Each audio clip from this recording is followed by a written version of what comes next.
Hola amigos de Territorio Tomado, el día de hoy nos encontramos con la doctora Luz Pacheco, quien es magistrada del Tribunal Constitucional, para conversar sobre las últimas sentencias que se han dictado en el TC y también para conversar sobre algunos temas de coyuntura. Doctora Pacheco, gracias por concedernos esta entrevista. Muchas gracias también por la invitación, encantada de estar con ustedes. Doctora, antes de consultarle sobre alguna de las últimas sentencias que han Ujú. salido del Tribunal Constitucional, no puedo dejar de preguntarle sobre la asunción al cargo de la señora Fujimori. Ujú. Eh, ¿Cuál es su evaluación? ¿Ve con optimismo este nuevo gobierno de la señora Fujimori? Con mucho optimismo, porque el Perú necesita esperanza. En esta situación de tanta inseguridad, todos tenemos miedo a lo que pueda pasar al salir de la casa, y creo que es una persona, como ella ha dicho, ¿no?, que en su vida ha aprendido de sus errores, de sus aciertos. Ujú. A mí me gustó mucho su juramento, donde ella me parece que está tratando de poner una distancia de los errores que estuvo el gobierno de su padre respecto a la separación de poderes, cuestiones que ella ha dicho claramente que va a respetar. Entonces me Ujú. parece que nos conviene a todos apostar en el sentido de colaborar para que esto salga por el bien del país. ¿Usted cree que justamente la toma de mando, la asunción y la elección de la señora Fujimori podrá unir al país, a los peruanos, en un contexto donde hay una polarización, donde vemos sectores tan amplios, divididos? ¿Cómo evalúa usted? Yo no creo que la simple elección, porque de hecho que hay gente que es, como decir, casi viralmente opuesta, ¿no? Y gente que es más bien fanática en el otro sentido. Me parece que las obras serán las que logren la unión. Si ella consigue lo que nos ha ofrecido en el discurso, al menos en el 80%, yo creo que la gente se dará cuenta que sí es posible que el Estado responda y que sí podemos trabajar unidos por un Perú mejor. Ahora, ella ha mencionado en algunas oportunidades que quiere repetir algunas recetas de su padre, ¿no? Ujú. Imagino que sobre todo algunas puntualmente. ¿Usted cree que eso es una buena propuesta? ¿Usted más bien cree que ella debería desmarcarse en su totalidad de lo que fue el gobierno del señor Alberto Fujimori? Mira, a ver, yo no sé si se referirá a eso, pero he conocido a mucha gente que es de provincias, de pueblos que casi son desconocidos en Lima, y esas personas me han dicho que el primer par de zapatos que ella consiguió se los dieron en el gobierno de Fujimori. O me han dicho que el colegio de su pueblo lo hizo Fujimori. Me imagino que su hija estará tratando de imitar las cosas buenas que hizo su padre, Ujú. pero creo que tiene también la suficiente inteligencia para darse cuenta de los errores y no caer en lo mismo. Ujú. Espero. Ahora, vinculándolo ahora con las sentencias que han emitido en el TC, doctora, y específicamente sobre el caso Cócteles, que Ujú. vio el tema del caso Cócteles, tengo entendido que usted votó en contra en su Ajá, momento, sí. Ujú. pero luego usted ha mencionado en varias entrevistas que ha tenido un cambio al parecer de No, no, no. posición, ¿no? No, no, no. Lo que yo he dicho es que sigo pensando, a mi modo de ver, que esa sentencia tendría que haber sido declarada infundada o improcedente. ¿Por qué? Ujú. Porque el entrar en lo que es la tipificación penal no corresponde al tribunal. Ok. Es verdad que también dice la Constitución que nadie puede ser juzgado por algo que no es delito al Ujú. momento de ser cometido, pero esa tipificación, si es o no delito, siempre hemos dicho que le corresponde al Poder Judicial. Por otro lado, se anularon resoluciones que no fueron examinadas en la sentencia nuestra, Ujú. y eso a mí también me parece que no es dable. Sin embargo, lo que yo he manifestado y me reafirmo es que me alegro del resultado de esa sentencia. ¿Por qué? Porque quedó en evidencia que el fiscal que llevaba el caso era una persona que no era objetiva y que tenía un interés político detrás. Ujú. Y hay mucha gente que ha vivido como perseguida, entre comillas, por esa situación, y todo lo que sea pacificar, en el buen sentido, me parece que está bien. Entonces yo no he cambiado de opinión técnicamente hablando, pero sí digo, hay veces que nuestra decisión no es la que prima, pero el resultado, si es bueno para el bien del país, Ujú. mejor, ¿no? A Eh, eso me refiero. Se puede entender que, de acuerdo a lo que dice, considera que la Fiscalía, a través de en ese momento del equipo especial de Lavallato, persiguió de alguna manera políticamente a Keiko Fujimori. ¿Usted lo ve así? O sea, lo que yo veo es que, de hecho, el juicio estuvo muy mal llevado. Cuando ya llegó acá, el fiscal quiso corregir la imputación, de decir que no era delito por aporte a campaña, sino simplemente de lavado de activos, que eso sí era delito. Ujú. Pero ya pues era tarde, después de tantos años estuvo muy mal llevado el juicio. En ese sentido, yo creo que una persona que la están procesando tanto tiempo, sí es una suerte de persecución, porque te malogran la vida. Estuvo 3 veces en la cárcel y al final. Ujú. Entonces, en ese sentido, yo sí creo que cuando no se lleva bien un juicio, cuando el fiscal no es objetivo, se hace un daño a las Ujú. personas. O sea, sí cree que hubo un tema más político ahí que. Esa es la impresión que me ha dado cuando he visto cómo se ha comportado el fiscal cuando salió de la fiscalía, Ujú. ¿no? Me llamó la atención justo que utilice esos términos, ¿no, doctora? Que usted le ha alegrado de alguna manera que Sí. luego a enterarse que efectivamente pues, el voto del Pleno en su mayoría le daba la Ujú. razón a la señora Fujimori. Y no porque sea fujimorista, porque si yo fuera fujimorista hubiera votado a favor si no estaba convencida de lo que estaba convencida. Si yo hubiera dicho, no, a Keiko la están persiguiendo, no, yo consideraba que no correspondía, pero, como insisto, el resultado me parece que ha sido positivo para esas personas que llevaban tantos años en una indefensión, en el fondo, ¿no?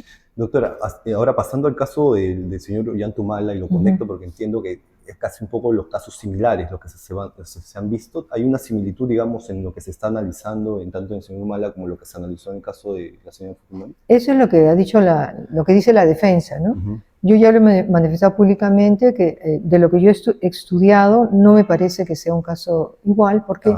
Porque mientras que a la señora Fujimori la acusaban de lavado de activos por aporte a campañas de partidos políticos, a ese señor solo se le acusa de lavado de activos, no con relación a partidos políticos. Creo que es una diferencia esencial. Entonces, a modo de ver, hasta donde he estudiado el asunto, no hay una similitud. Digamos, a mi criterio. Habrá que ver qué piensa la mayoría. Claro. Doctora, sobre el caso del señor Vladimir Cerrón, sabemos que la semana pasada se emitió la sentencia, hemos visto también otros magistrados saliendo a dar su opinión, específicamente el señor, el magistrado Gustavo Gutiérrez, que ha defendido también su voto en público. Pero usted ha votado en contra, doctora. ¿Nos puede explicar lo más breve y sencillo posible para que la gente pueda entender por qué usted votó en contra? A ver, quiero partir de una premisa. Yo coincido con la mayoría en que hay un abuso de las prisiones preventivas en el país. También todos estamos de acuerdo que uno no puede alegar que hay una arbitrariedad, una decisión, y por eso yo estoy facultado para no acatar las resoluciones judiciales. Creo que eso vendría a ser solo una situación muy extraordinaria. El doctor Gustavo Gutiérrez ha manifestado que yo he votado, al igual que el doctor Monteagudo, en un caso idéntico. Ahí yo creo que falta una precisión, ¿no? Podríamos decir que un caso donde también la persona estaba fugada, pero yo veo que hay tres diferencias esenciales. En ese caso, era un juez que ordenó la prisión preventiva, pero sin dar motivos. Simplemente decía, esta persona tiene, como está acusado de organización criminal, tiene que estar adentro. Pero no daban las razones para eso. Tan no daban las razones que cuando apela la defensa, la sala superior anula la prisión preventiva. Vuelve donde el juez y el juez vuelve a ordenar sin dar razones. Segunda vez que es anulada esa decisión. La tercera vez incurre, o sea, eso ya parecía como una obsesión. En esa tercera vez es que llega al tribunal. Entonces, allí, y la que llega al tribunal es igual, no hay ninguna razón para dar esa, evalúa el peligro la falta de arraigo laboral o familiar, tampoco si va a obstruir o no la justicia. Además, este señor jamás intervino en redes, jamás habló como hablaba Cerrón, retando a la policía, dando órdenes al presidente. Este señor tenía un perfil absolutamente bajo. Es un caso, para usted es un caso totalmente diferente al de Cerrón. Eso por eso lo hace totalmente distinto. Lo segundo, hay otro caso que no mencionó el doctor Gutiérrez, que yo también voté a favor, de una persona que no era habida. ¿Por qué? Era una señora que había cometido un delito junto con otras dos personas que eran hombres. A los tres le dieron pena suspendida, pero paga la reparación civil. No me acuerdo cuánto era. Esta señora iba pagando hasta que dejó de pagar. Entonces los agraviados la denuncian y la jueza inmediatamente ordena pena efectiva, a la cárcel. La señora no es hallada. ¿Por qué? Ella le dice a la jueza, y la jueza no se pronuncia al respecto, que ella es madre soltera, que en ese año había tenido una hijita, y que si la metían en la cárcel no tenía con quién dejarla. Y era evidente que la jueza no dio razones. Entonces yo allí apoyé que eso, ahí me parecía que era una causa excepcional y justificada. Pero lo que dice el señor Cerrón, que uno puede estar decidiendo a cada rato cuándo es arbitrario o no, y comportarse como él lo ha hecho, a mí me parece que eso no es democrático ni debe ser avalado. Y de hecho la mayoría hemos dicho que no, que eso no está bien. Entiendo que la sentencia, la de la mayoría, plantea que ante la caída de esta sentencia anterior del caso Eurodom Huanca, ya no habría un peligro procesal y por lo tanto el señor Cerrón ya no debería tener prisión preventiva, sino simplemente comparecencia. Con restricciones. Sí, pero también el juez que tenía que ejecutar esa sentencia ha dicho que hay unas decisiones posteriores a las que han sido cuestionadas en este habeas corpus. Entonces, cuando presenta la aclaración, que le ha dicho que ha presentado una aclaración, pero como han sido feriados, creo que todavía no la ha presentado, esa decisión sobre qué hacer la va a tomar los 4 magistrados que tuvieron el voto en mayoría. Solamente ellos. Sí, eso es una práctica en el tribunal. Cuando uno hace un voto singular, ya no tiene competencia para lo demás que ocurre en ese expediente.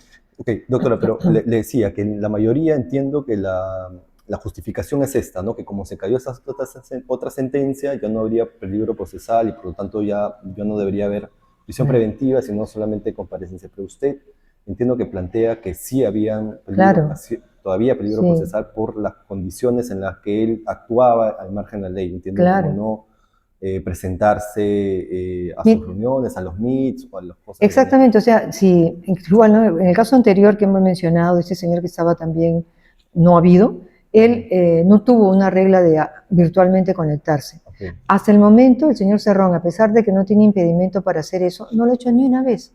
Si él tuviera un ánimo de colaborar con la justicia, yo pienso que lo mínimo que puede hacer es conectarse vía Meet, ¿no? Pero no hace nada de eso. Además, cuando yo le pregunté en la audiencia al abogado qué medios de prueba había presentado ante el juzgado para evidenciar su arraigo familiar, laboral, y me dijo los mismos de la primera vez, pero está en una situación distinta. Entonces, y eso dicen las resoluciones. Yo he analizado las resoluciones que vienen del Poder Judicial y ahí le piden nuevas pruebas y dicen, no, ya los anteriores, pero señor, eso ya le respondimos, presente usted ahora una cosa distinta porque eso no vale, no hace nada. Entonces yo creo que de lo que yo he podido estudiar, para mí no era dable no. esa. Ahora, algo que nos ha llamado la atención y que usted también lo ha revelado en otras entrevistas, doctora, es el hecho de que se habrían pronunciado los magistrados que han votado a favor por eliminar o algunas resoluciones que no estaban contempladas en el pedido inicial. Sí, o sea... ¿Eso es regular, digamos, eso es una práctica o usted le ha llamado la atención que lo haya hecho en esta sentencia? Claro, yo he puesto en mi voto singular eso, ¿no? Que se pronuncian por conexidad con una resolución que no es analizada. Y si el tribunal, para lo que tiene competencia es para ver la motivación, eso fue lo mismo que pasó con el caso Cócteles, ¿cómo puedo anular algo que no ha analizado en su motivación? Ahora, las que está diciendo el juez son 2 posteriores, no sé cómo harán. Y usted menciona algo también en su voto en relación a esto que tiene que ver con que, como no se ha analizado específicamente esa otra resolución, no se ha pedido el descargo a los demandantes. Sí, tal cual. Ya te has vuelto abogado. Tal vez, ¿verdad? Tal cual, ¿no? O sea, que si no ha habido un descargo, o sea, ¿cómo puedo yo opinar? Porque no sé qué razones han dado los otros.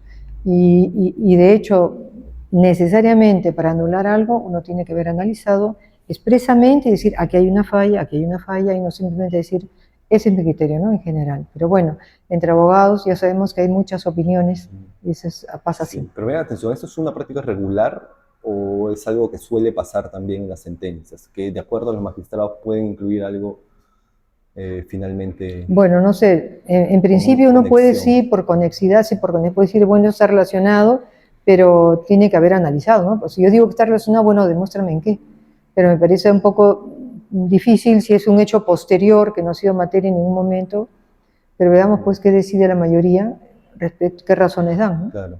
Y también le pregunto esto porque, bueno, usted también ha mencionado sobre lo que, cómo se puede interpretar esta sentencia también, ¿no? De cara a la sociedad Sí, pues. y a la población, y de que de alguna manera esta sentencia, y ha sido analizado también por muchas otras personas, de que podría estar de alguna manera avalando el discurso del señor Cerrón con respecto a que la justicia ha sido arbitraria y que no ha actuado de acuerdo al marco de la ley. ¿Cree también eso usted? Bueno, me parece que ese es el mensaje equivocado que mucha gente... de alguna manera esa sentencia. Lamentablemente sí, porque aunque se diga en la sentencia claramente que ellos no avalan que uno pueda oponerse a cualquier resolución judicial llamándola arbitraria, eso se dice, pero claro, al final la gente encuentra con que sí le han dado la razón en todos los sentidos, pero creo que la razón de fondo que tienen ellos es que hay un abuso de la prisión de este mandato de prisión preventiva, ¿no? Es de verdad que en el país hay demasiado abuso de esa figura. Ellos han, ¿cómo decir?, han querido poner ahí el punto de atención. Doctora, sobre el tema de la sentencia que tiene que ver con la iniciativa de gasto al Congreso, que también ha generado mucho debate, algo que nos ha llamado la atención es que se habló mucho de cuándo empezó este tema, en qué momento, qué sentencia abrió la puerta realmente. Entiendo que usted, con otros magistrados, han hecho referencia a una sentencia del tribunal anterior. Sí, eso fue. La doctora Ledesma ha dicho que no puntualmente, pero usted, ¿cuál es su posición específicamente? ¿En qué sentencia se refería? Ya, es una decisión, la verdad que me parece que solo tuvo 2 votos, pero en esa época el colegiado, en esa época en el colegiado habían muchos votos singulares. Entonces, en esa dispersión solamente quedaron 2 con esta opinión que decían, bueno, como este aumento para el personal de la administración pública no se va a efectuar este año, sino el siguiente, sí se puede afectar al presupuesto del año siguiente. Okay. Y con esa premisa se han ido poco a poco ampliando, porque nosotros sacamos una sentencia cuando recién fuimos elegidos, y ahí dijimos, por ejemplo, que una decisión era la asignación para el personal no acuartelado, la asignación mensual, pues no había autorización del Ejecutivo y por tanto era inconstitucional, porque el Congreso no tiene autorización para hacer este gasto público. Sin embargo, en ese momento era lo que teníamos. Después cada vez ha habido más decisiones del Congreso donde ha tenido, pues lamentablemente, ha hecho un forado, se dice, ¿no?, en la caja fiscal. Entonces, nadie puede juzgar lo que decimos en el 2024, incluso la señora Ledesma en el 2022, con lo que pasó en el 2025, que es cuando hubo más de esas leyes, ¿no? Pero sí, bueno, ahí se abrió la puerta, después el colegiado nuestro en alguna medida también, como carácter excepcional, aceptó, porque ya sería ahorita creo muy largo de explicar el caso del personal sanitario que trabajó en el COVID, ¿no? Una cosa excepcional. Eran por casos puntuales, exactamente, pero que parece que se ha agarrado. Bueno, eso, porque además ahí es verdad que decía la ley que el paso de ese personal a la planilla sería en coordinación con el Ejecutivo, con el MEF. Entonces, por eso es que se autorizó, porque más era gente que ya había sido pasada a salud o al MINSA, perdón, entonces se vio por conveniente llegar a ese punto intermedio. La ex magistrada Ledesma ha señalado que en la época en que ellos dictaron esa sentencia, el Congreso posteriormente no sacaba leyes con iniciativa de gasto, sino que ha sido recién en la gestión de ustedes en la que ha habido la mayor cantidad de leyes con iniciativa de gasto. ¿Ustedes reconocen eso? Me parece que el Congreso que había cuando fue elegida la señora Ledesma es distinto al que teníamos nosotros, ¿no? Incluso nosotros vimos 2 congresos distintos. Entonces es simplemente que fueron cambiando los actores en el Congreso y ya cuando decidieron empezaron a hacer estas cosas. Pero no, me parece a mí que no es porque el tribunal diga, sino porque los congresistas fueron variando y tomaron esas decisiones.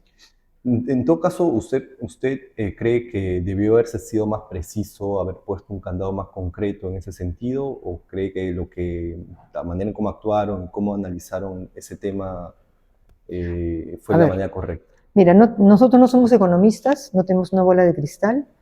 Siempre hacemos las cosas como consideramos que es lo mejor para el país, para la situación concreta. Y claro, criticar siempre es fácil, es como cuando uno está viendo un partido de fútbol y dice, ¿cómo no se le ocurre hacer el pase a fulano? Claro, tú aquí sentado lo ves después y criticas todo, pero cuando estás en la cancha es otra cosa. Entonces, yo creo que se hizo lo que se consideraba conveniente en ese momento, que hubiera sido mejor que fuera más drástico, indudablemente. Ya la experiencia nos ha demostrado, por eso yo en esa sentencia yo soy incluso más tajante que la mayoría, igual que el doctor Monteagudo, al decir no debe haber ninguna excepción a esta decisión de que lo que dice la Constitución, de que los congresistas no tienen iniciativa de gasto. Pero yo estoy de acuerdo en que por lo menos ahora ya se ha puesto unas reglas más claras y espero pues que la excepción no sea después la regla. Me llama mucho la atención que el Consejo Fiscal, ellos sacaban constantemente pronunciamientos de que el forado iba creciendo y la iniciativa de gasto descontrolado. El tema es que ahora, en la última sentencia, ustedes plantean que todavía se podría hacer algún tipo se podría, digamos, legislar con iniciativa de gasto siempre y cuando haya una coordinación con el MEF y un sustento técnico, me imagino, para poder hacerlo, ¿no? Teniendo en cuenta que, por ejemplo, ahora tenemos un ejecutivo y un legislativo, por lo menos el Senado, controlado por un mismo partido, ¿no cree que eso podría, digamos, esta rendija que han dejado podría dar la oportunidad para que sigan legislando, digamos? A ver, lo que tengo entendido es que no hay una verdadera mayoría, ¿no? Porque creo que están igual, ¿no? La Renovación con Fuerza Popular es el mismo número que todos los demás. Sí, pero entonces, bueno, hay una presidencia igual sí, pero partido. La presidencia no puede inventar cosas. Ahora, yo creo que si quieren pasar a la historia como congresistas responsables y no populistas, me imagino que no van a seguir admitiendo ese tipo de leyes, ¿no? Ya también es cuestión de perspectiva jurídica histórica de lo que quieren hacer y dejar al país. Lo que creo es que no era mejor cerrar esa Claro, yo esa por eso, posibilidad por a eso, que dejar como esa rendija abierta de alguna posibilidad todavía, teniendo mira, en yo creo cuenta que cómo han legislado, o sea, el antecedente de sí, cómo han estado legislando? sí digo, yo por eso pensé que era mejor no dejar ni esa rendija, pero también de lo que había ahora es una gran mejora. La experiencia a lo mejor si demuestra de que la rendija se convierte en un portón, bueno, pues habrá que cambiar esa decisión, ¿no? Ujú. Pero yo creo que más nos vale no ser pesimistas, ¿no? Y confiar en que la gente va a empezar a trabajar bien las cosas. Confiemos. Que va a cambiar este Congreso, Sí, vamos a sí, sí, esperar. esperemos. Eh, Doctor, ¿usted qué piensa, para ya ir cerrando los temas de la sentencia, qué piensa usted sobre, hay un discurso constante que trata de vincular a este Tribunal Constitucional Con el con Congreso. ciertos sectores del Ujú, Congreso, específicamente, no con todos, ¿no? Sobre todo con los que han tenido mayoría en el último, que ha sido Fuerza ujú, Popular, y en algunos casos con Perú Libre claro. también. Ujú, Eh, ¿Qué piensa usted de la gente que opina? Porque yo sé que han habido muchas sentencias, hablemos quizá de las sentencias más políticas, porque yo sé que ustedes ven ujú, sentencias de todo tipo, ¿no? ujú, Laborales, etcétera. Pero creo que el cuestionamiento está siempre en las sentencias que son más políticas o que vinculan a políticos de alguna manera, ¿no? o que Hemos visto el tienen caso Cocteles, ahora el ujú, caso del señor Cerró, hemos visto también las demandas competenciales que han votado finalmente a favor del Congreso, ujú, en contra del Poder Judicial o del Ministerio Público. ¿No cree que justamente esas sentencias de alguna manera han ujú. abonado para que la gente tenga esa percepción de su actuación? Mira, hay una cosa que la población tiene que entender, que la elección de los miembros del Tribunal Constitucional, en todos los países donde hay un Tribunal Constitucional, lo hace el Congreso. No hay Ujú, otro método. ujú, Puede ser, lo que pasa puede ser una parte del Congreso, una parte del Poder Judicial y una parte del Poder Ejecutivo, también como era acá antes con el Tribunal de Garantías Constitucionales. Pero la participación del Congreso siempre está. Y si es Poder Ejecutivo, con mayor razón es político. Y si es el Poder Judicial, también será político según las ideas que tengan los del Poder Judicial. ujú, Yo veo una gran ventaja en nuestra elección, que hubo un concurso público de méritos. Antes era por invitación. Nosotros hemos llegado hasta el final, no porque congeniáramos con un partido, sino porque objetivamente nuestro currículum era mucho mejor que el de los demás. Entonces, allí yo creo que la población tiene una cierta garantía de que no son personas que están allí por un simple acuerdo político. En segundo lugar, yo seguiré votando a favor del Congreso cuando me parezca que tenga la razón. ujú. Y en contra cuando considere que no tenga la razón, pero no me puedo dejar llevar por lo que va a decir, ¡ah! Si le doy la razón al Congreso van a pensar que estoy comprada por el Congreso. No, señores, yo hago lo que considero que tenga que hacer y me imagino que los demás también. Pero lo que pasa es que sí han pedido cosas que son positivas y cosas que le hemos dicho que no. Ujú. Sí ha habido acciones de inconstitucionalidad que hemos dado la razón al que la ha presentado. Entonces, no es que en todo le hemos dado la razón, ¿no? Ujú. Pero tampoco como no podemos actuar por lo que vayan a decir. No, hay que actuar conforme a lo que diga la Constitución, ¿no? Y la conciencia de cada uno.